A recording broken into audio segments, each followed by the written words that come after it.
এই জীবনে যতটুকু দুঃখ আমি পেয়েছি, সত্যি বলছি তার এক বিন্দুও বহন করার শক্তি আমার ছিল না।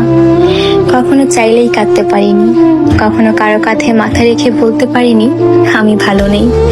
তাই নিজের ভেতরেই সব জমিয়েছি, হাসি মুখের আড়ালে, নীরবতার গভীরে। মানুষ ভাবে আমি শক্ত, আমি নির্লিপ্ত, আমি সব পারি, অথচ জানে না ভেতরে ভেতরে আমি কতবার ভেঙেছি। একা রাতে বালিশ ভিজিয়েছি, চোখের জল দিয়ে গোপনে যুদ্ধ চালিয়ে গেছি। আমি নিজেকে এতবার জোড়া লাগিয়েছি যে এখন নিজের আসল রূপটাই ভুলে গেছি।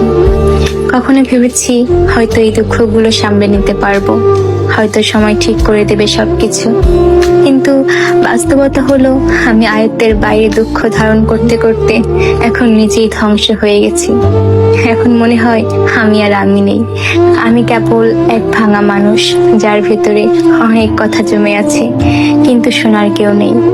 সবাই বলে খারাপ সময় সব সময় থাকে না, সময় ভালো হয়ে যাবে, কিন্তু কেউ বোঝে না সময় শুধু ক্ষত তৈরি করে, সেগুলো শুকায় না।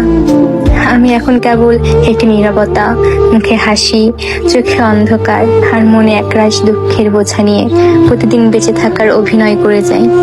আমি ধ্বংস হয়েছি, তবুও মুখে বলি আমি ভালো আছি।